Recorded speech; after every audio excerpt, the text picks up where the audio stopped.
I spend a lot of time really hammering just how devastating the issue, especially of pornography, is for men. I mean, it really is the destruction of fatherhood. Hello, my friends. You're going to want to stick around for this show because it's about a topic that I know as parents we're all trying to deal with. Everybody who has kids older than even 10 is dealing with devices. What do? We need them for homeschooling. We need them for calling the kids when they're out, especially when they get into their teens. But what do? This is a gateway to impurity, which is to hell. And so how do we deal with that? Well, we've got with us a priest, Father Jonathan Kopec, who deals with that issue for over 100 boys. We're at Salette Academy here in Georgetown, Illinois, and it's a live-in academy for boys, and they've got over 100. So he's dealing with this not only on a daily basis, he took a deep dive into how to protect his boys here at the academy, and you're going to want to learn all about it. Let's begin as we always do with the sign of the cross. Father. In the name of the Father, and of the Son, and of the Holy Ghost. Amen. Amen. Father, so good to meet you, and thank you for being with us. Glad you can make it. So this is an incredible thing. You have over 100 boys, and how soon did you realize, this is a massive problem, we got to look into this? Pretty quickly, yeah. So I was ordained in 2017, and I immediately was assigned to a school, and I was working with boys. And there were even more in St. Mary's Academy in Kansas, very big school for us. And it was very, very quickly evident who the enemy was. So something more needed to be done. And so the big thing is that no one really knows that much about it. And no one really wants to talk about, especially, the particular dangers. So yeah, we did a deep dive. My superior had me and a couple of the other priests really kind of go deeply into it, try and come up with some relevant information for parents, and then some practical guidelines the best we can. But it's, as you know, I'm sure it's still an ongoing issue. There's a lot of learning going on, and luckily there are more people becoming aware of just how dangerous these things are and what we need to do. But we're still far from the silver bullet, so to speak, when it comes to what we can do best. So at your school here, phones are completely banned, but your students will go home for summer break or whatever, and they have access. What kind of guidance do you give them? Do you give parents to sort of help them navigate the waters of this danger? Sure. Yeah. So there's two things, I guess, that we do. We do on the one side a lot of education, because I think that's one of the most important parts, is just getting the information to the parents and to the boys. So, for example, for the parents, when they're entering their boy into our school, they're required to do a certain amount of reading, and also to watch some podcasts that we made last year. So I did a series of podcasts on digital safety. It's called Digital Dangers, and we kind of took one topic at a time. So the effects of screen usage just on our physiology. We talked about social media. We spent a couple podcasts on pornography, and then we tried to kind of tailor it off on what we can do about that. So that's 8 or 9 hours altogether that the parents are required to listen to, watch. And then over the year in the academy, we give the boys regular spiritual conferences. We took some of those conferences and we spoke to them specifically about these issues. So I talked to the boys, very precisely about what the dangers are, what the pressures are, where they're going to be pressured and tempted when they're going back out just for the summer, but especially when they graduate, and to give both sides as well. So I think, I spend a lot of time really hammering just how devastating the issue, especially of pornography, is for men. I mean, it really is the destruction of fatherhood. What it trains a man's mind to do is to completely devalue not only another person, but a human soul. And then finally, motherhood. So whereas fatherhood is supposed to be protecting motherhood, which is embodied in the nature of a woman, he's using it instead in a manipulative way for his own satisfaction. So it turns everything upside down, and it's the ultimate destroyer. So it's definitely more and more we're going to see. It's definitely going to be playing into the vocation crisis, because it's basically, if it becomes such a relevant issue that it can be almost called an addiction, that would be an impediment for orders. But it's also just causing its own problems just in families and in relationships. So that's the negative side. We really dig into just how it affects us, why no one's exempt from that, why we all need to be humble enough to realize that this is going to be the battle for all of us. But then I try and give, the positive side as well. So we usually start actually just talking about like the beauty of God's creation and how he set up motherhood and fatherhood and the ideal of the Catholic family and everything that's connected to that. And how grace is even supposed to work through intimacy in families between parents and things like that. And it's a beautiful, beautiful reality. And it's very important for the boys, especially, to have an ideal that they're fighting for, because we don't want to just give them the negative don'ts, but it's this is what we're going for, this is what we're protecting. So we spend a lot of time on that as well. The first step that we do here for the boys and for their parents is education. We can't just give a bunch of rules without really giving the reasons why. But then after that, we do have a very strict policy as well. What we've come across over the years, because again, we're all still trying to basically catch up with this. I mean, technology kind of ran ahead of us.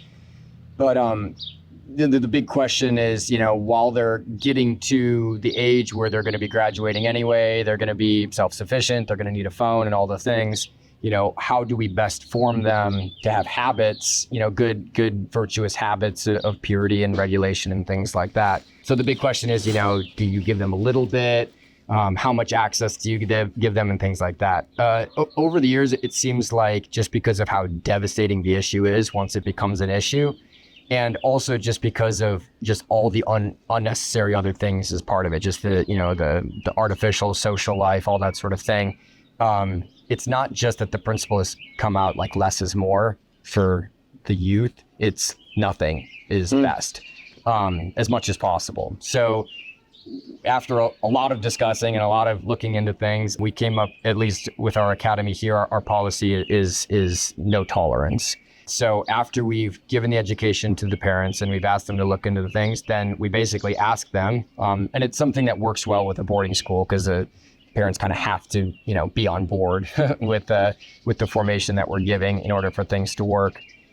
So we basically ask them to cooperate with us in enforcing this policy at home, because that's the big thing. While they're here, obviously they don't have any devices. But while they're home, the question is, well, how can you restrict something? No one's there to check and things like that. So that's why we go through the parents, say, look, this is our policy.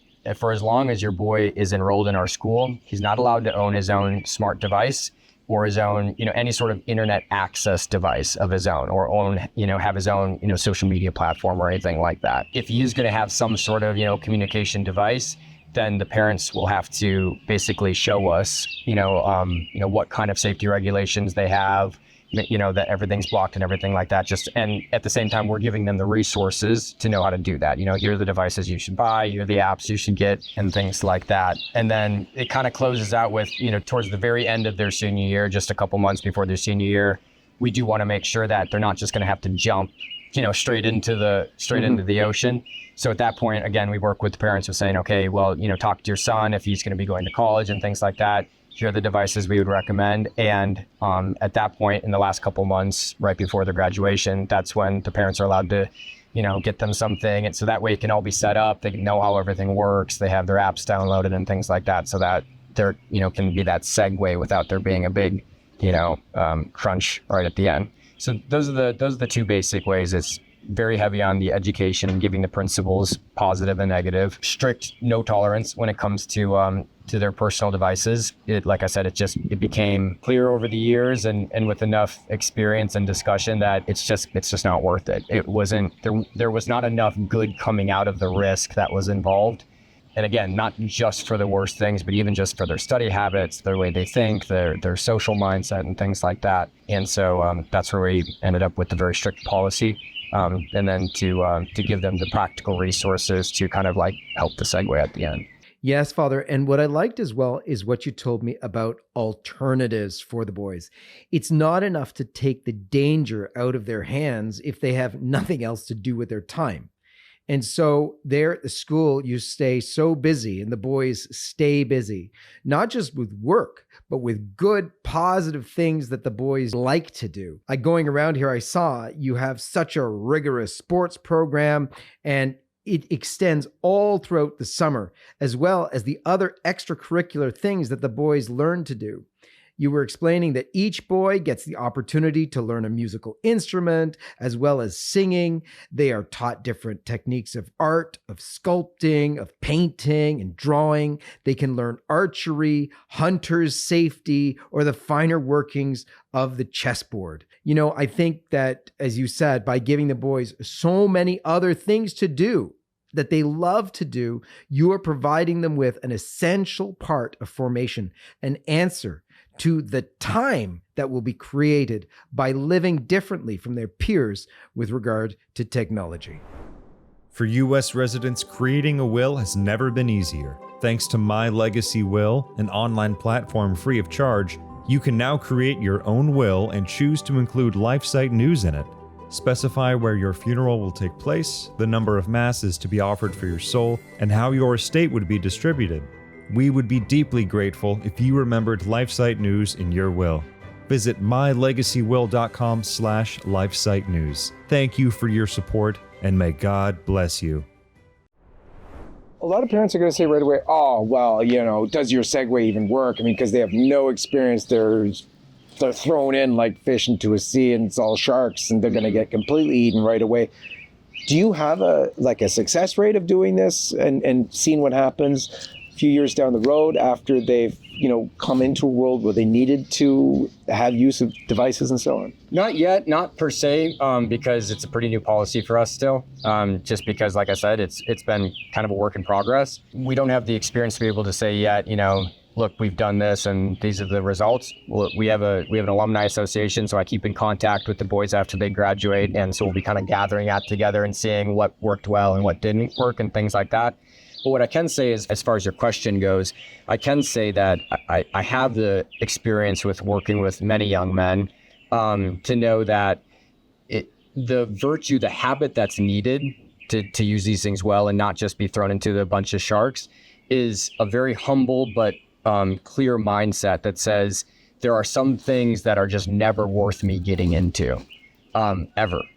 And the virtues that we instill in the boys, that we try to instill into the boys, you know, just, you know, their self-sacrifice, their prayer life, their attendance at the liturgy, their participation in the liturgy, you know, just connected to living a solid Catholic man's life.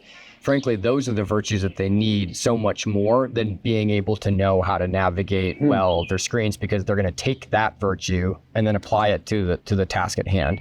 These devices are ergonomic. Like, it doesn't take much to know how to swipe and things like that. So I have the experience that's not necessary.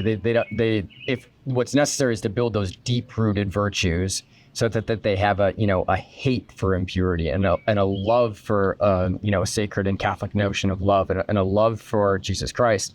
And if a man has those convictions, you know, he's not just going to be tossed into the sharks. Yeah. It's just not the same thing. So sure, he might not have as much as practical know-how, but that only takes weeks at most. Yeah. It's really just not the issue. And I can say that off of experience. I have worked with a lot of boys going on the way out, graduating, and just saying, you know, if they get it and they get that conviction that there are certain realms of the digital world I'm just not going to step into. There are certain things like always having a filter and accountability, you know, kind of just the two big safety guards. They get that clearly, and then they have all those positive virtues on top of that. They're not the ones that are going to be just swept away to completely unexpected, you know? Yeah. So, Father, one of the things people are going to ask is, wait a minute, are they not using computers even? Are they, you know, because everybody has to use a computer if they're in any kind of writing job or whatever, where you have to write a report or anything, which is just about everybody right now. Do they know how to, well, I guess not know how to use the internet, but how do they access research online? Mm-hmm. What do you do that way? Sure. So we have it set up actually basically how I would advise any family, you know, if a father of a family comes and says, you know, how should I set up my internet at home? Let's say, like, how would you do it? I think at the Academy, we do kind of have the best case scenario. So we do have internet, and the boys, with permission, especially if they're, you know, in their last 2 years, because then they'll be applying to colleges and things like that. So they have a permission slip that they have to fill out and present to the headmaster. And if they say, you know, this is what I need to get on the internet for, this is how long I need to go for, then he can grant that permission. that's, let's say step one is that's their access, is they have to have permission. Step two then is that all of our computers and everything, they all go through a filtered internet. So, we have our Wi-Fi on campus, let's say, has its own safety at the DNS level. So, it already has its own blockers and things like that built into it, which is necessary. It just has to be done. That's even, I would say, even easier in a sense in a family setting, because you only need one router, and you could get something like a Griffin router or something like that that's just right there at the source of internet. So you already have a certain level of safety. Obviously, we know there's no such thing as foolproof unless you're not connected to the internet. You have limited use permission for necessary reasons. None of the boys are ever going to be asking, can we get on and watch these YouTube videos because we heard they were really funny. There has to be some sort of requirement. Then the internet itself is safer. It has filtering built into the Wi-Fi. And then lastly, there's the accountability. So all of our computers are in public spaces. So you'll see even the priests and the teachers here on campus, we don't use the internet in our own private offices. So we have it's in somewhat of a public space. There's at least someone around. So for the boys, it's in the library. So there's always people coming in and out of the library, and there's designated accountability when it comes to when they're actually going to be accessing it. It's going to be at a certain time, so we know who they are, where they are, who's going to be around, and things like that. And I would advise the same thing, for this, same thing for families. So if you have, you keep it to a need basis, a legitimate need basis. You have that filtering at the internet level, and then you have accountability. And even fathers of families could, again, it takes a virtue of humility, but to just say, well, I'm not gonna be putting myself in even, the semblance of a near occasion, because I'm going to be only accessing my internet when there's other people around. And that eliminates, 95% of it. Yeah. So one of the practical tips, I know we started doing this too at home, is that when they're using their computer, they're actually on the outside of the table so that we're walking behind. Right. That does its own thing, because then it's totally non-private, because they don't even see who's looking and whatever. And it's actually the same thing in the library. So the computers are up against the wall. Yeah. So that, Okay, so everybody's walking by. So that's and ours is in the kitchen. Mm-hmm. So that's the highest trafficked area. Mm-hmm. And so, which I think works really well. A lot of parents, though, think, oh, I've done my best job at filtering and whatnot, but it's okay if they have their devices in their rooms. What would you say to that? I think I'll be pretty strong on this one, because devices in their room is just, it's definitely an approximate occasion of sin. And there's really no way to go around that. The thing is that, to that point, when parents say, I've done our work, we've done the filtering, the problem is filtering and even accountability, but especially the filtering software, it's more or less like a makeshift dam. And so, the water's flooding and you drop a bunch of sandbags in there, but you're going to have to keep plugging the holes. So there's no such thing as we've done it and we're good. It's impossible, not in the way that technology is advancing with AI. And then the next thing is that children are way better at this than adults are. And even I have to say, even the parents that are convinced that, they're pretty technologically competent, chances are their children are going to be that much more technologically competent. So when it comes to finding backdoors, accountability, and filtering, it's that much more of an issue. So usually when I have this discussion, parents don't like it because it seems like I'm presuming that all their children need to have is the opportunity and they're going to sin, which no one likes to think, like not my children, yeah, I get it. Those people out in the world and all that sort of thing. But my children, we're a good Catholic family and things like that.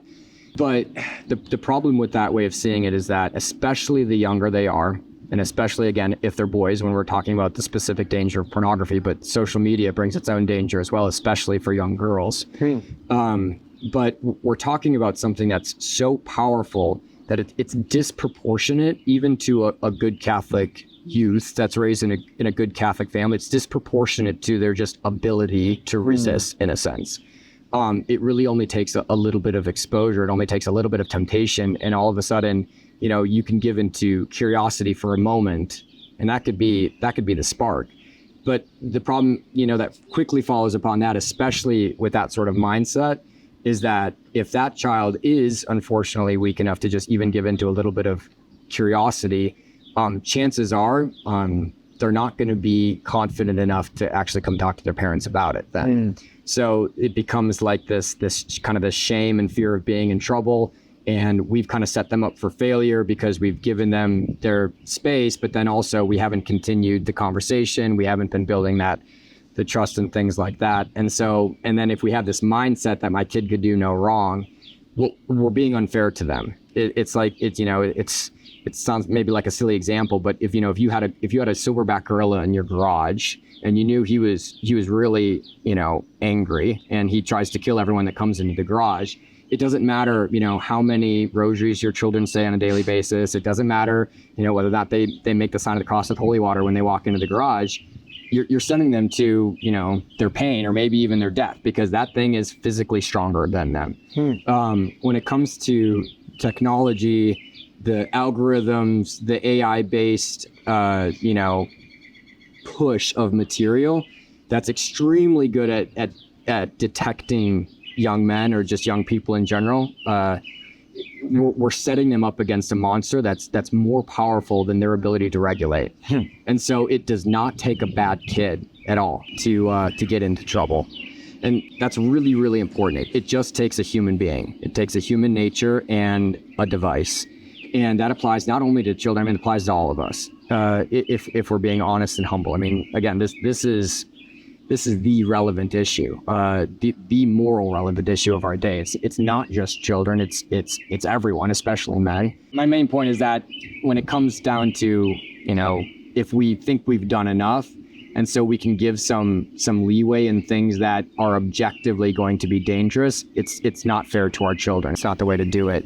And I would even add on top of that just because of how relevant and dangerous these things are, parents have to consider that it's not just a question of prudence. This is a moral obligation, and it's a grave moral obligation. We're talking about something that can just cripple someone for their entire life, and it does, many. And if we're dealing with that and we're trying to be prudent as a family, we should always be erring on the side of more safety. In this line of morality, you can't go wrong if you're being just more safe when it comes to protecting young eyes and giving them a lot of positive education, but then not setting their children up for failure by enabling them to have opportunities where their weakness comes across something that's too strong for them. I have so many questions for you, but one pertains also to TV, because on my day, we're not going to have TV. Right. We have a TV that to play videos on. It used to be to play CDs on, but now it's hooked up to the internet, so we can have the right apps that are safe stuff, and we can watch good stuff. The difficulty is that there's also other stuff. What do you recommend for TVs and people to deal with that? This is the part where I become every kid's enemy. Now, in a nutshell, because most TVs are smart TVs these days, we're more or less just talking about a computer. In a sense, right? Because most TV is not just coming through a cable anymore, it's coming from satellite, or usually it's through internet subscriptions and things like that. So a lot of the same things that we talk about as far as accountability and filtering are going to be the same things. Just as relevant when it comes to TV. I would add an extra caution that has two sides to it, and that is we don't want to underestimate even just screen usage in itself. This is where it might start to sound a little extreme, but again, this is an experience thing among priests, is that even just the more a child is conditioned to receiving information or using screens for entertainment or for information, it already starts to basically plant that habit of use and that way of thinking. So, for example, just, learning how to think off of an internet paradigm is really bad, actually. And this is across the board. And, in any Catholic school, ask the teachers, the ability for children, even young adults, to just be able to focus on a task, to pay attention, to be able to think deeply, to follow a line of thought from one, point to the conclusion. It's becoming more and more difficult because that's not how they're trained to think. They're trained to think like a Google search, So you type in, you get your section of information. You don't get the relevant content that helps you actually grow in wisdom about something. You're not enabled to or trained to contemplate things. It's just, immediate things like that. And it creates this fragmentary way of thinking where it becomes harder and harder to just be able to, stick on one point and think it through to the end, and then form good principles, which then can, apply to your actions and things like that. And that just comes with screens. It just comes with, just interacting with them in general. And you can add, there's other concerns which are still relevant. They're not as dire, just things like, they're just the effect of the screen on just, our eyes, our physiological health and things like that. And those things are relevant, but, I could leave those to the books. But I would say that, we don't want to underestimate the habit of thinking and gaining information that comes with screens and how that's already destructive. Because in the long run, what that does is, it might already be harder for them to study and, to study deeper things to be able to really like get into philosophical truths and things like that. But that ability to pay attention and, to think off of principles and stuff like that, that's the basis for prayer.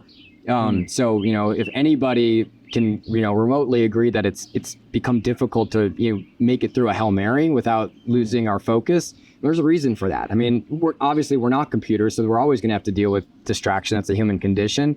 But it shouldn't be as bad as it is. But then furthermore, when it comes to, our universal call to some form of a contemplative life, some form of meditation, it becomes almost impossible when you don't have the habit to just be able to be silent inside. And that comes with screens. So, even if it's, innocent movies or just information documentaries and stuff like that, our conclusion is less is more. I wouldn't say necessarily nothing is best in that case, because there definitely are relevant things and, properly moderated and things like that. I think there's still room for that, but we definitely don't want to underestimate that.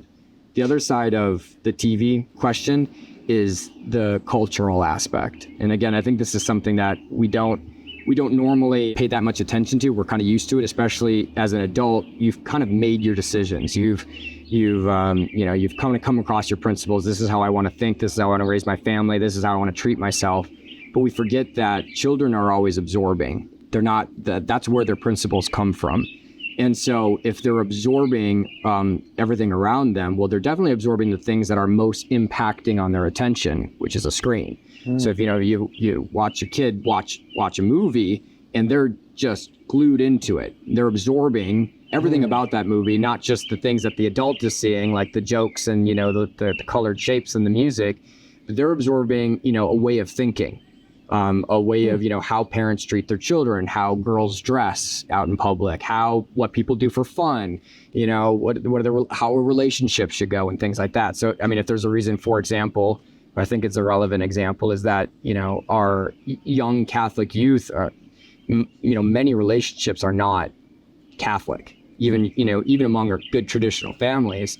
And it's not because they weren't raised right, but at the same time, there was a competing influence from all the culture, the music, the movies, and everything like that, we're not sitting our kids down and saying, this is how you should, have a relationship. But at the same time, they're sucking it in. And they're also seeing, and this is where it gets a little pokey, but they're also seeing their parents' approval of it, at least tacitly. Because if mom and dad are watching the movie too, and it's just something as subtle as, there's a couple 16-year-olds, stupid modern relationship, they're taking that in, and that's a normal thing, and mom and dad are watching it, they're tacitly approving it, and so that becomes an okay thing for a child's psychology to take in.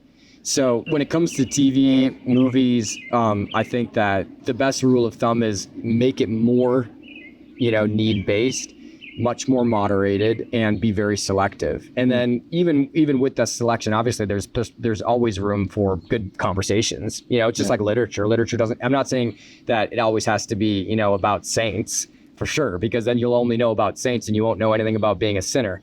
So there's plenty of room for good, let's watch this documentary or whatever it is, or even this movie if it's well done and there's no immoral content and all these sort of things, because now it could be a basis of a conversation. And then, okay, now that's a positive thing. In general, I would say, I think we take it for granted that they're not being as affected as we are. We're not being as affected as they are, I guess what I'm trying to say, because they're younger. Yeah. One of the things you touched on, which I think is very interesting, and it reminds me of something that I heard from Father Ripperger. It's about how this affects men largely, at least the pornography side does, but it's not only because when people talk about pornography now, they're meaning like there's this whole genre of we have to get rid of porn, but they're meaning hard porn or whatever. They make all these distinctions. But just the impurity, just the plain old, not plain old, but you know what I mean, inappropriately dressed when you see that, whatever. Right. There is a kind of a giving into it sort of intellectually. First it's sort of curiosity, then it's, whatever. That Father Ripperger talked about, he was talking specifically about porn, but he was talking about how it kind of opens the permission, because the demons go very much by authority, and the man is the head of the household and sort of the property and of his wife and his children. The devil has to sort of respect his authority in that domain. And yet he was saying that he sort of grants a tacit kind of permission when he allows himself to be lured in and affected by pornography or whatever screens. Tell us about that. What I could say is this: I am no authority on the abilities and activities of how diabolical influence can work in those specific ways. It's definite that the devil is using them, so there's no question there. What I can say from my own experience, I guess, and what we can call whatever, relative authority there, is that it definitely, the issue channels through the father largely. I wouldn't say exclusively, but largely. All respect due to, the theology of diabolical influence. Like I said, it's not my specialty.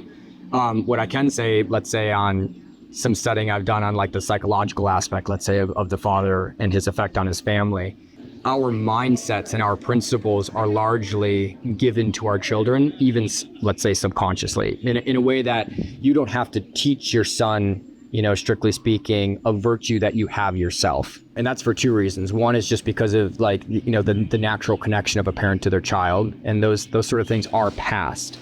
But then also on the virtuous side, what we believe by one of the parts of the sacrament of marriage is that, grace is working through the parents as physical instruments to their children, their sources of grace.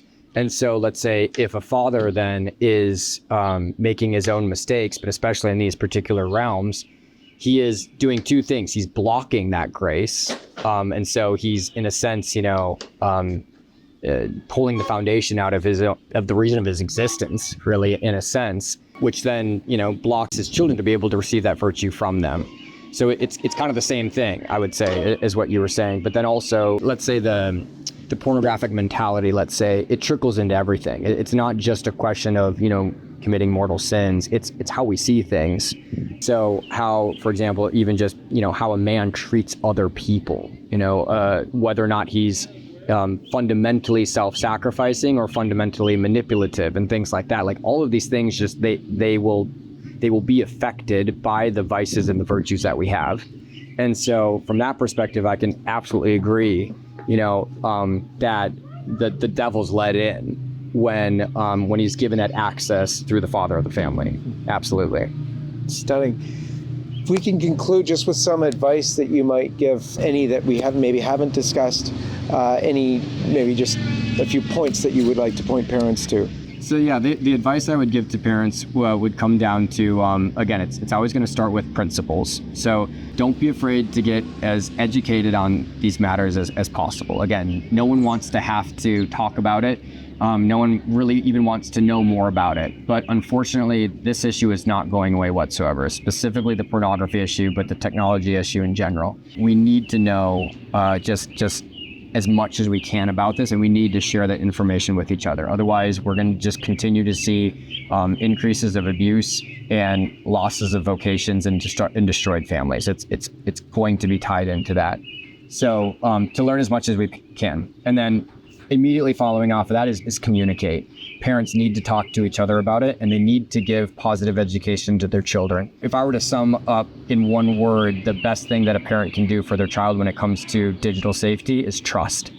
So the more just in general, they form an open communication, you can tell me anything, and I'm going to be going out of my way to give you positive, prudent principles. And so that way the child knows that no matter what, they can always go and talk to mom and dad about this, you've eliminated a lot of the tragedies. Okay, I have to stop you because that's huge. So all parents are going to be like, yeah, but he just doesn't die because we've tried and they're scared and whatever, and we try and tell them, please come talk to me about anything, and it doesn't work. What do you actually say? Well, first of all, just don't give up, and second of all, start early. Let's say the happiest families that I can think of, they have a habit of just spending time with their children every single day. From the earliest time that they're able to communicate, especially dad. He comes home from work, he's tired, he's got extra work he's got to do, he's got projects. And a lot of times, unfortunately, the last thing that he has extra energy to do is, take his daughter for a walk or something like that.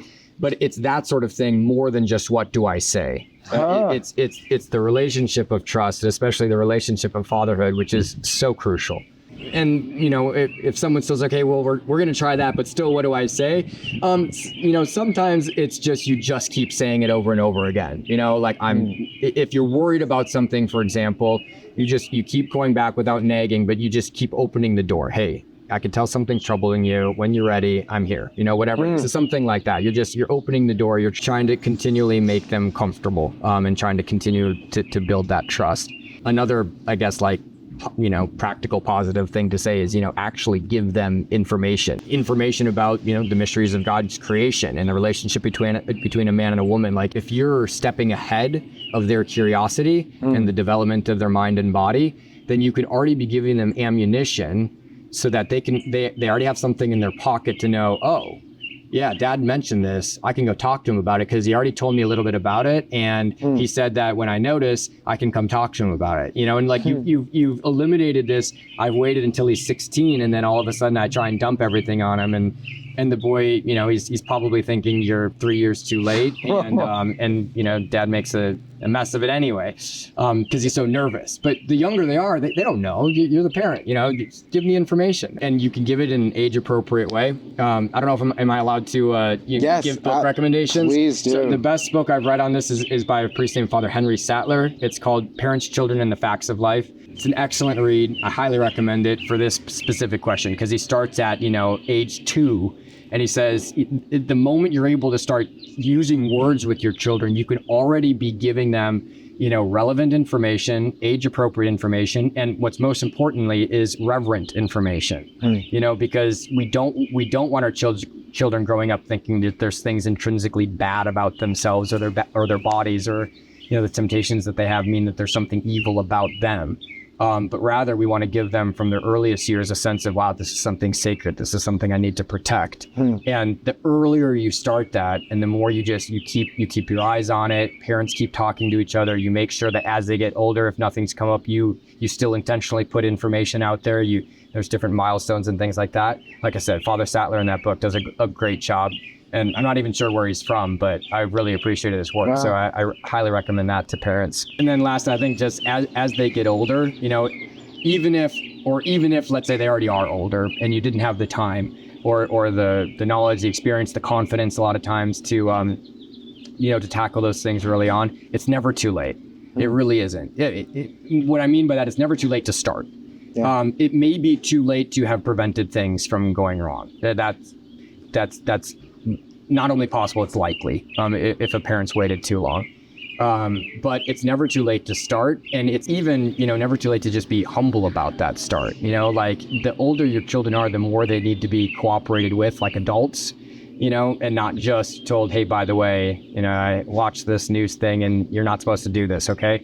It's like, hey, we need to talk about this. We haven't really been paying attention to it. Let's talk. And then even if they keep trying to push away, just keep knocking lovingly, humbly, but insistently, until eventually they get it, like, all right, fine. And that's as far as the communication and all that sort of thing, the trust, that's my number one sum up when it comes to how we're help directing our children. What I would say the number one principle is for ourselves, though, is that's actually going to be the number one advice that I could possibly give to everyone. So when it comes to how do you raise your children safely, trust. All the things that I just explained. When it comes to what's the actual best thing you can do for your children, it's yourself. And that's, this is the principle of the soul of the apostolate. It's if you yourself are undisciplined in your use of technology, your children, there's no possible way that they will be better than you or even at the same level. It just doesn't work like that. So if you need to work on yourself to get things restricted, to stop wasting hours scrolling through things, even if it's not pernicious material or whatever it is, that's where it's got to start. Because if we're really honest, we know that the flip side of how much we spend on technology is how much we spend on our spiritual life. They ebb and flow. Whoever's got the winning hand, he's got the most attention. If it's technology, that means that my spiritual life is very small. If my spiritual life is large and prevalent and deep, then my technology use is going to be small. And sometimes I have to make that small in order for that to happen. But that's where it's all going to start. On the spiritual level, on the supernatural level, it makes you an instrument of grace through your own regulation, your union with Christ, your state of sanctifying grace. The virtues that you're going to pass, it's going to be, actually possible because you're actually living those virtues.